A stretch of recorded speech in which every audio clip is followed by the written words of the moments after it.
મિત્રો, તમે જાણો છો, દિવાળીના 5મા દિવસે આવતો લાભ પાંચમનો દિવસ એ એવો દિવસ છે કે જ્યારે દેવું, તંગી અને ધનની તકલીફ દૂર કરવા માટે કરેલો એક નાનો ઉપાય પણ આખું જીવન બદલાવી શકે છે. કહેવાય છે કે આ દિવસે સ્વયં દેવી લક્ષ્મી અને કુબેર દેવ પૃથ્વી પર વિહાર કરે છે. જે વ્યક્તિ આ શુભ રાત્રે યોગ્ય વાસ્તુ અને તંત્ર મુજબ ઉપાય કરે છે, તેના ઘરથી ગરીબીના કાળા વાદળ હંમેશા માટે દૂર થઈ જાય છે. પુરાણોમાં લખાયું છે કે લાભ પાંચમની રાત્રે ધનની શક્તિ અત્યંત સક્રિય હોય છે. જો આ સમયે મનથી, શ્રદ્ધાથી અને શુદ્ધ હૃદયથી ઉપાય કરવામાં આવે તો દેવું ક્યારે ચોંટતું નથી, તંગી દૂર થાય છે અને ધનની વર્ષા થવા લાગે છે. આ ઉપાય એટલો સરળ છે કે તેને કોઈ પણ કરી શકે છે, પરંતુ એમાં વિશ્વાસ અને શુદ્ધ ભાવના હોવી જરૂરી છે. આજે હું તમને એવો રહસ્યમય ઉપાય જણાવવા જઈ રહ્યો છું જે માત્ર ધન પ્રાપ્તિ માટે જ નહીં, પણ કુટુંબમાં સુખ અને શાંતિ જાળવી રાખવામાં પણ મદદ કરશે. કહેવાય છે કે આ ઉપાય એકવાર સફળતાપૂર્વક કરી લેવાય તો આખું વર્ષ લક્ષ્મીજીની કૃપા સતત વરસતી રહે છે. તો મિત્રો, જો તમે પણ ઈચ્છો છો કે તમારી તિજોરી ક્યારે ખાલી ન રહે અને જીવનમાં દેવું અને તંગી ક્યારેય ના આવે, તો આ વિડીયો અંત સુધી જરૂરથી જુઓ, કારણ કે હું તમને છેલ્લે એવી રીત બતાવીશ જે તમારા જીવનમાં ચમત્કારિક પરિવર્તન લાવી શકે છે. મિત્રો, જો આ વાતો તમને ગમી હોય અને તમને લાગે છે કે આ ઉપાય તમારા જીવનમાં પણ સકારાત્મક અસર કરશે, તો તરત જ આ વિડીયોને લાઈક કરો. તમારો એક લાઈક મારા માટે પ્રેરણા છે કે હું આવી જ વધુ અસરકારક માહિતી તમારા સુધી લાવું. જો તમે પહેલીવાર આ ચેનલ પર આવ્યા હો તો સબસ્ક્રાઇબ કરો અને બેલ આઇકન દબાવો, જેથી દરેક નવો વિડીયો સૌથી પહેલાં તમને જ મળે. અને અંતમાં એક નાની વિનંતી, નીચે કમેન્ટમાં દિલથી લખજો જય લક્ષ્મી માં, કારણ કે આ શબ્દો સાથે મળીને બોલવાથી એક અદ્ભુત સકારાત્મક ઉર્જા સર્જાય છે. મિત્રો, હવે તમે સમજી ગયા હશો કે લાભ પાંચમનો દિવસ કેટલો મહત્વનો છે. પરંતુ સાચો પ્રશ્ન એ છે કે આ દિવસે કરવાનું શું છે જે તમારા જીવનમાં ચમત્કાર લાવી શકે. શાસ્ત્રોમાં સ્પષ્ટ લખ્યું છે કે લાભ પાંચમનો દિવસ ધન પ્રાપ્તિ અને સમૃદ્ધિ માટે અત્યંત શુભ છે. વેપારીઓ માટે આ દિવસ નવા હિસાબ શરૂ કરવાનો દિવસ છે અને સામાન્ય લોકો માટે આ દિવસ ઘરમાં સમૃદ્ધિ લાવવાનો દિવસ છે. આ દિવસે કરેલા ઉપાય અનેક ગણી અસરકારક બને છે, કારણ કે આ દિવસ લક્ષ્મીજીના આગમનનો દિવસ માનવામાં આવે છે. એટલે આ સમય એવો છે જ્યાં તમારો દરેક સકારાત્મક વિચાર અને શ્રદ્ધાભર્યું કાર્ય તરત જ ફળ આપે છે. મિત્રો, ઘણા લોકો ઉપાય કરે છે પરંતુ તેમને પરિણામ નથી મળતા, કારણ કે તેઓ યોગ્ય દિવસ, યોગ્ય સમય અને યોગ્ય રીત અપનાવતા નથી. મિત્રો, આ ઉપાય શું છે તો ધ્યાનથી સાંભળજો. જે ખાસ કરીને લાભ પાંચમની રાત્રે કરશો તો તમારા જીવનમાં અદ્ભુત પરિવર્તન લાવી શકે છે. આ ઉપાયનું નામ છે તિજોરી ઉપાય. હવે તમે વિચારતા હશો કે તિજોરી એટલે શું? તો તિજોરી એટલે એ જગ્યા જ્યાં આપણે આપણા પૈસા, દાગીના, મહત્વની વસ્તુઓ કે ધંધાના હિસાબ રાખીએ છીએ. આપણા ઘરમાં કે દુકાનમાં આ જગ્યા માત્ર લોખંડની પેટી કે કબાટ નથી, પરંતુ એ આપણા જીવનની સમૃદ્ધિનું પ્રતીક છે. શાસ્ત્રોમાં લખ્યું છે કે જ્યાં પૈસા રાખવામાં આવે છે ત્યાં લક્ષ્મીજીનો નિવાસ હોય છે. એટલે આ જગ્યા હંમેશા સ્વચ્છ, પવિત્ર અને સકારાત્મક ઉર્જાથી ભરેલી હોવી જોઈએ. ખાસ કરીને લાભ પાંચમની રાત્રે જો આપણે તિજોરીને સાફ કરી અને તેમાં ખાસ ઉપાય કરીએ તો આખું વર્ષ પૈસા ટકશે અને ધંધામાં વૃદ્ધિ થશે. મિત્રો, આ ઉપાય માટે તમને બહુ મોટી તૈયારી કરવાની જરૂર નથી. માત્ર થોડું ધ્યાન અને શ્રદ્ધા જોઈએ. સૌપ્રથમ લાભ પાંચમની રાત્રે તિજોરી અથવા પૈસા રાખવાની જગ્યા સારી રીતે સાફ કરો. ધૂળ, કચરો કે જૂના કાગળો દૂર કરો. પછી એક લાલ રંગનું શુદ્ધ કપડું લો. તેમાં 5 કોડી અને 1 રૂપિયો મૂકો. આ કોડી સમુદ્ર માતાનું પ્રતીક છે અને રૂપિયો લક્ષ્મીજીનું પ્રતીક છે. આ બંનેને લાલ કપડામાં બાંધીને તિજોરીમાં મૂકી દો. માન્યતા છે કે આ ઉપાય કરવાથી આખું વર્ષ પૈસા ટકશે, ધંધામાં વૃદ્ધિ થશે અને ઘરમાં સમૃદ્ધિ વરસશે. મિત્રો, આ તો માત્ર શરૂઆત છે. હવે હું તમને વિગતે સમજાવીશ કે આ ઉપાય કેમ કાર્ય કરે છે, તેનો આધ્યાત્મિક અર્થ શું છે અને કેવી રીતે આ ઉપાયને વધુ શક્તિશાળી બનાવી શકાય જેથી તમારું જીવન ખરેખર બદલાઈ જાય. કારણ કે ઉપાય માત્ર એક ક્રિયા નથી, પરંતુ એક ભાવ છે, એક સંકલ્પ છે. મિત્રો, હવે આપણે આ તિજોરી ઉપાયના આધ્યાત્મિક અર્થ અને શાસ્ત્રીય આધાર પર નજર કરીએ.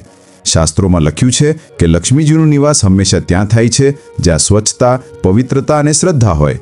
એટલે તિજોરીને સાફ કરવી એ માત્ર ગંદકી દૂર કરવી નથી, પરંતુ એ આપણા જીવનમાંથી નકારાત્મકતા દૂર કરવાનો સંકેત છે. કોડી સમુદ્ર માતાનું પ્રતીક છે અને સમુદ્રમાંથી જ લક્ષ્મીજીનો જન્મ થયો છે. એટલે કોડીને લક્ષ્મીજીનું પ્રિય માનવામાં આવે છે. રૂપિયો ધનની શરૂઆતનું પ્રતીક છે. એટલે આ બંનેને સાથે મૂકવાથી એ સંદેશ મળે છે કે હવે ઘરમાં ધન પ્રવાહ સતત રહેશે. લાલ રંગ ઉર્જા, સમૃદ્ધિ અને સકારાત્મકતાનું પ્રતીક છે. મિત્રો, હવે વાત કરીએ કે આ તિજોરી ઉપાયને વધુ શક્તિશાળી કેવી રીતે બનાવવો. કારણ કે માત્ર કોડી અને રૂપિયો મૂકવાથી જ નહીં, પરંતુ કેટલીક નાની બાબતોનું ધ્યાન રાખવાથી તેનો પ્રભાવ અનેક ગણો વધી શકે છે. સૌપ્રથમ તો તમે તિજોરીની અંદર લક્ષ્મીજીનું ચિત્ર કે શ્રીયંત્ર મૂકી શકો છો. ખાસ કરીને જો તેને લાલ કપડામાં બાંધીને મૂકશો તો એ ઉર્જા અનેક ગણી વધી જશે. કારણ કે લાલ રંગ સમૃદ્ધિ, શક્તિ અને સકારાત્મકતાનું પ્રતીક છે. શ્રીયંત્રને શાસ્ત્રોમાં ધનની ચાવી માનવામાં આવે છે અને તેને તિજોરીમાં સ્થાપિત કરવાથી ધન પ્રવાહ સતત રહે છે. આ ઉપરાંત લાભ પાંચમની રાત્રે તિજોરી ખોલીને ઘીનો દીવો પ્રગટાવો અને લક્ષ્મીજીનો મંત્ર ઓમ શ્રીં મહાલક્ષ્મયે નમઃ ઓછામાં ઓછા 11 વાર જાપ કરો. આ જાપથી તિજોરીમાં સકારાત્મક ઉર્જા પ્રવેશે છે અને પૈસા ટકવા લાગે છે. તિજોરીની બહાર સ્વસ્તિકનું ચિહ્ન દોરશો તો એ સદભાગ્યનું પ્રતીક બનીને ઘરમાં સમૃદ્ધિ લાવે છે. સાથે જ તિજોરીની અંદર થોડું કુમકુમ, હળદર અને ચોખા રાખશો તો એ પવિત્રતા અને સમૃદ્ધિનું પ્રતીક બનીને લક્ષ્મીજીને પ્રસન્ન કરે છે. દર શુક્રવારે તિજોરીમાં નવો સિક્કો ઉમેરશો અને તેને લાલ કપડામાં બાંધીને રાખશો તો ધંધામાં વૃદ્ધિ થશે અને પૈસા ક્યારેય ખૂટશે નહીં. આ નાની નાની બાબતોને નિયમિતતા અને શ્રદ્ધા સાથે કરશો તો તિજોરી ઉપાયનો પ્રભાવ અનેક ગણો વધી જશે અને ઘરમાં શાંતિ, સુખ અને સમૃદ્ધિનો પ્રવાહ સતત રહેશે. મિત્રો, હવે એક મહત્વની વાત એ છે કે તિજોરીને હંમેશા ઉત્તર કે પૂર્વ દિશામાં જ રાખવી જોઈએ. કારણ કે આ દિશાઓ ધન પ્રાપ્તિ માટે શુભ માનવામાં આવે છે. દક્ષિણ દિશામાં તિજોરી રાખવાથી પૈસા ટકતા નથી. તિજોરી ક્યારેય ખાલી ન રાખવી જોઈએ. તેમાં હંમેશા થોડા રૂપિયા કે સિક્કા હોવા જ જોઈએ. કારણ કે ખાલી તિજોરી દરિદ્રતાનું પ્રતીક બને છે. તિજોરી પર ક્યારેય જૂતા, કપડાં કે બિનજરૂરી વસ્તુઓ ન મૂકવી જોઈએ. કારણ કે તે લક્ષ્મીજીનો અપમાન માનવામાં આવે છે. તિજોરી ખોલતી વખતે હંમેશા જમણા હાથનો ઉપયોગ કરો અને મનમાં લક્ષ્મીજીનું સ્મરણ કરો. આથી તિજોરીમાં પ્રવેશતી ઉર્જા પવિત્ર બને છે. તિજોરીની આસપાસ હંમેશા પ્રકાશ રહે તે સુનિશ્ચિત કરો. અંધકાર નકારાત્મક ઉર્જાને આકર્ષે છે, જ્યારે પ્રકાશ સકારાત્મક ઉર્જાને આમંત્રિત કરે છે. મિત્રો, આ ઉપાય માત્ર પૈસા માટે નથી, પરંતુ ઘરમાં શાંતિ, સુખ અને સકારાત્મકતા લાવવા માટે પણ છે. કારણ કે જ્યારે તિજોરીમાં સકારાત્મક ઉર્જા પ્રવેશે છે ત્યારે ઘરના દરેક સભ્યના મનમાં પણ સકારાત્મકતા આવે છે અને એ જ સકારાત્મકતા જીવનમાં સફળતા લાવે છે. આ ઉપાય આપણને શીખવે છે કે સમૃદ્ધિ માત્ર પૈસામાં નથી, પરંતુ મનની શાંતિ, પરિવારની એકતા અને સકારાત્મક ઉર્જામાં પણ છે. પેઢીઓથી લોકો આ ઉપાય કરતા આવ્યા છે અને તેમના અનુભવ છે કે આ ઉપાય કરવાથી જીવનમાં અચાનક પરિવર્તન આવ્યું. અટકેલા કામ પૂર્ણ થયા, ધંધામાં વૃદ્ધિ થઈ અને ઘરમાં આનંદ આવ્યો. મિત્રો, જો તમે આ ઉપાયને નિયમિતતા સાથે કરશો તો તમને પણ અનુભવ થશે કે ધીમે ધીમે જીવનમાં સકારાત્મક બદલાવ આવી રહ્યો છે. પૈસા ટકી રહ્યા છે, ધંધામાં વૃદ્ધિ થઈ રહી છે અને ઘરમાં શાંતિનો માહોલ સર્જાઈ રહ્યો છે. આ ઉપાય માત્ર એક પરંપરા નથી, પરંતુ એ એક સાધના છે, એક સંકલ્પ છે જે આપણને યાદ અપાવે છે કે શ્રદ્ધા, સંકલ્પ અને સકારાત્મકતા સાથે કરેલી નાની ક્રિયા પણ જીવનમાં મોટો બદલાવ લાવી શકે છે. એટલે મિત્રો, આ લાભ પાંચમની રાત્રે તિજોરી ઉપાય જરૂર કરજો અને અનુભવજો કે કેવી રીતે લક્ષ્મીજીની કૃપાથી તમારું જીવન સમૃદ્ધિ અને આનંદથી ભરાઈ જાય છે. મિત્રો, લાભ પાંચમની રાત્રે કરવાનું બીજું એક અત્યંત સરળ અને અસરકારક ઉપાય છે ઘંટડી ઉપાય. હવે તમે વિચારતા હશો કે ઘંટડી વગાડવાથી શું બદલાવ આવી શકે? તો ચાલો હું તમને વિગતે સમજાવું. શાસ્ત્રોમાં લખ્યું છે કે અવાજ એટલે નાદ અને નાદ એટલે ઉર્જા. જ્યારે ઘંટડી વાગે છે ત્યારે એ માત્ર અવાજ નથી, પરંતુ એ એક સ્પંદન છે જે આખા વાતાવરણમાં પ્રસરે છે. આ સ્પંદનથી નકારાત્મક ઉર્જા દૂર થાય છે અને સકારાત્મક ઉર્જા ઘરમાં પ્રવેશે છે. ખાસ કરીને લાભ પાંચમની રાત્રે જો તમે આ ઉપાય કરો તો તેનો પ્રભાવ અનેક ગણી વધી જાય છે. કારણ કે આ દિવસ લક્ષ્મીજીને પ્રસન્ન કરવાનો દિવસ છે. આ ઉપાય કરવા માટે તમને માત્ર એક નાની પિત્તળની ઘંટડી જોઈએ. પિત્તળને શાસ્ત્રોમાં ખૂબ પવિત્ર ધાતુ માનવામાં આવે છે, કારણ કે તે સકારાત્મક ઉર્જાને આકર્ષે છે અને નકારાત્મક ઉર્જાને દૂર કરે છે. હવે આ ઘંટડીને ઘરના મુખ્ય દરવાજા પાસે બાંધી દો. મુખ્ય દરવાજો એ જગ્યા છે જ્યાંથી ઊર્જા ઘરમાં પ્રવેશે છે, એટલે ક્યાં ઘંટડી બાંધવાથી ઘરમાં પ્રવેશતી દરેક ઊર્જા શુદ્ધ અને સકારાત્મક બની જાય છે. લાભ પાંચમની રાત્રે જ્યારે તમે પૂજા કરો અથવા દીવો પ્રગટાવો ત્યારે આ ઘંટડીને 11 વાર વગાડો. ઘંટડીનો નાદ દેવતાઓને આમંત્રિત કરે છે અને નકારાત્મક શક્તિઓને દૂર કરે છે. એટલે જ્યારે તમે આ ઘંટડી વગાડો છો ત્યારે એ માત્ર એક ક્રિયા નથી, પરંતુ એ લક્ષ્મીજીને તમારા ઘરમાં આમંત્રિત કરવાનો એક પ્રતિકાત્મક સંદેશ છે. મિત્રો, તમે વિચારતા હશો કે કેમ ખાસ કરીને ઘંટડી 11 વાર વગાડવી જોઈએ? તો તેનો જવાબ શાસ્ત્રોમાં છુપાયેલો છે. ભારતીય પરંપરામાં આંકડાઓને માત્ર ગણતરી માટે નહીં, પરંતુ ઊર્જા અને પ્રતીક તરીકે જોવામાં આવે છે. 11 આંકડો ખૂબ જ પવિત્ર માનવામાં આવે છે, કારણ કે તે એકતા અને પૂર્ણતાનું પ્રતીક છે. 1 એટલે શરૂઆત, સંકલ્પ અને ઈશ્વર સાથેનો સીધો સંબંધ, જ્યારે બીજો 1 એટલે આત્માની શક્તિ અને માનવ પ્રયત્ન. જ્યારે આ બંને જોડાય છે ત્યારે બને છે 11, જે દર્શાવે છે કે માનવ પ્રયત્ન અને ઈશ્વરીય કૃપા સાથે મળીને જ સફળતા મળે છે. શાસ્ત્રોમાં 11 આંકડાને ઉપવાસ, દાન અને જાપ માટે વિશેષ માન્યતા આપવામાં આવી છે. એકાદશીનો ઉપવાસ 11મા દિવસે રાખવામાં આવે છે, જે આત્મશુદ્ધિ અને ભક્તિનું પ્રતીક છે. એ જ રીતે 11 વાર ઘંટડી વગાડવાથી એ સંકેત મળે છે કે આપણે આપણા સંકલ્પને ઈશ્વરીય શક્તિ સાથે જોડીએ છીએ.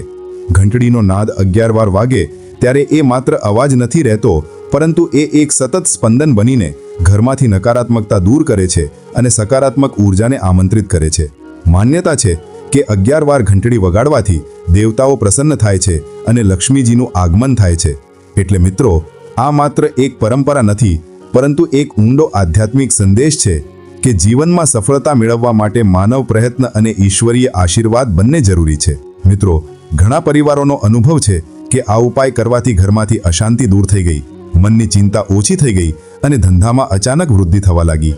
કારણ કે જ્યારે ઘરમાં સકારાત્મક ઊર્જા પ્રવેશે છે ત્યારે મનમાં પણ સકારાત્મકતા આવે છે અને એ સકારાત્મકતા જ જીવનમાં સફળતા લાવે છે. આ ઉપાયને વધુ શક્તિશાળી બનાવવા માટે તમે ઘંટડી વગાડતા પહેલા લક્ષ્મીજીનું સ્મરણ કરો અને મનમાં કહો કે હે માતાજી, આ નાદથી મારા ઘરમાંથી નકારાત્મકતા દૂર કરો અને સમૃદ્ધિનો પ્રવાહ લાવો. આ ભાવ જ ઉપાયને જીવંત બનાવે છે. મિત્રો, આ ઉપાય માત્ર લાભ પાંચમની રાત્રે જ નહીં, પરંતુ દર શુક્રવારે પણ કરી શકાય છે. જો તમે દર શુક્રવારે ઘંટડી વગાડશો તો ઘરમાં હંમેશા સકારાત્મક ઊર્જા રહેશે અને લક્ષ્મીજીની કૃપા સતત મળશે. આ ઉપાય આપણને શીખવે છે કે સમૃદ્ધિ માત્ર પૈસામાં નથી, પરંતુ મનની શાંતિ, પરિવારની એકતા અને સકારાત્મક ઊર્જામાં પણ છે. એટલે મિત્રો, આ લાભ પાંચમની રાત્રે ઘંટડી ઉપાય જરૂર કરજો અને અનુભવજો કે કેવી રીતે એક નાનો અવાજ તમારા જીવનમાં મોટો બદલાવ લાવી શકે છે. મિત્રો, હવે હું લાભ પાંચમની રાત્રે કરાતો ત્રીજો ખાસ કુંકુ ચોખાનો ઉપાય જણાવીશ, જે માત્ર એક પરંપરા નથી, પરંતુ એમાં આધ્યાત્મિક, વૈજ્ઞાનિક અને માનસિક ત્રણેય સ્તરે ઊંડો અર્થ છુપાયેલો છે. કારણ કે સ્વસ્તિક શબ્દનો અર્થ જ સુ અસ્તિ એટલે કે સર્વે શુભ છે એવો થાય છે. તેની 4 ભુજાઓ 4 દિશાઓનું પ્રતીક છે. એમાં સૂર્યની ગતિ, જીવનચક્ર અને સમૃદ્ધિનો સંદેશ છુપાયેલો છે. અને પુરાણોમાં લખાયું છે કે જ્યાં સ્વસ્તિક દોરાય છે ત્યાંથી નકારાત્મક શક્તિઓ દૂર ભાગે છે અને સકારાત્મક ઊર્જાનો પ્રવાહ શરૂ થાય છે. કુંકુ શક્તિ, માતૃશક્તિ અને શુભતાનું પ્રતીક છે. જ્યારે ચોખા અન્ન, સમૃદ્ધિ અને સ્થિરતાનું પ્રતીક છે, એટલે જ્યારે આ બંનેને સાથે લઈ સ્વસ્તિક દોરવામાં આવે છે ત્યારે એ ઘરમાં લક્ષ્મીજીના આગમન માટે આમંત્રણ સમાન બને છે. અને ખાસ કરીને લાભ પાંચમની રાત્રે આ ઉપાય કરવાથી ઘરમાં વર્ષભર ધન પ્રાપ્તિ રહે છે એવી માન્યતા છે. આ ઉપાય કરવાની રીત ખૂબ સરળ છે. સાંજે ઘરને સારી રીતે સાફ કરવું, મુખ્ય દરવાજા પર ગંગાજળ અથવા શુદ્ધ પાણી છાંટીને પવિત્ર કરવું, એક થાળીમાં કુંકુ અને ચોખા તૈયાર રાખવા, દરવાજાની બહાર મધ્યમાં પહેલા કુંકુથી સ્વસ્તિક દોરવો અને પછી ચોખાથી તેને શણગારવો, દીવો પ્રગટાવી લક્ષ્મીજીનું ધ્યાન કરવું અને શ્રી મહાલક્ષ્મીએ નમઃ મંત્રનો જપ કરવો. આ ઉપાયથી ઘરમાં ધન, અન્ન અને સુખની સ્થિરતા આવે છે, નકારાત્મક શક્તિઓ દૂર થાય છે, ઘરના સભ્યો વચ્ચે સૌહાર્દ અને પ્રેમ વધે છે, વ્યાપારમાં નવા અવસર અને વૃદ્ધિ મળે છે અને લક્ષ્મીજી પ્રસન્ન થાય છે. પુરાણોમાં એક કથા આવે છે કે એક ગરીબ વેપારી લાભ પાંચમની રાત્રે પોતાના દરવાજા પર કુંકુ ચોખાથી સ્વસ્તિક દોરતો. શરૂઆતમાં તેને કોઈ ખાસ ફાયદો ન થયો, પરંતુ થોડા વર્ષોમાં તેના વ્યાપારમાં અચાનક વૃદ્ધિ થવા લાગી. લોકો કહે છે કે એના ઘરમાં લક્ષ્મીજીનું સ્થાયી નિવાસ થઈ ગયું. આ કથા એ સંદેશ આપે છે કે શ્રદ્ધા અને નિયમિતતા સાથે કરેલો ઉપાય કદી વ્યર્થ નથી જતો. વૈજ્ઞાનિક દૃષ્ટિકોણથી જોવામાં આવે તો કુંકુમા હળદર અને ચૂનાનો સંયોગ હોય છે જે જીવાણુનાશક છે. ચોખા અન્નનું પ્રતીક છે જે માનસિક રીતે સમૃદ્ધિની ભાવના જગાવે છે અને દરવાજા પર આ ચિહ્ન દોરવાથી ઘરમાં પ્રવેશતા દરેક વ્યક્તિના મનમાં શુભ ભાવ જન્મે છે. એટલે આ ઉપાય માત્ર ધાર્મિક માન્યતા જ નહીં પરંતુ આધ્યાત્મિક અને વૈજ્ઞાનિક રીતે પણ ઘરમાં સુખ શાંતિ અને ધન પ્રાપ્તિ લાવવાનો એક સરળ પરંતુ અસરકારક માર્ગ છે. આ ઉપાયના ફાયદા અનેક છે.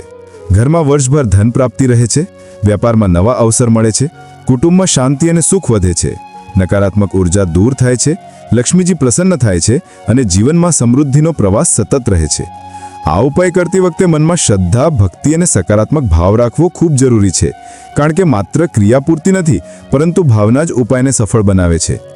આ ઉપાયને લઈને અનેક લોકકથાઓ અને અનુભવો છે, જેમાં લોકો કહે છે કે આ ઉપાય કર્યા પછી તેમના ઘરમાં અચાનક ધન પ્રાપ્તિ થઈ, વ્યાપારમાં વૃદ્ધિ થઈ, કુટુંબમાં સુખ શાંતિ આવી અને જીવનમાં નવી તકો મળી. એટલે આ ઉપાય માત્ર એક ધાર્મિક વિધિ નથી પરંતુ જીવનને બદલવાનું એક શક્તિશાળી સાધન છે.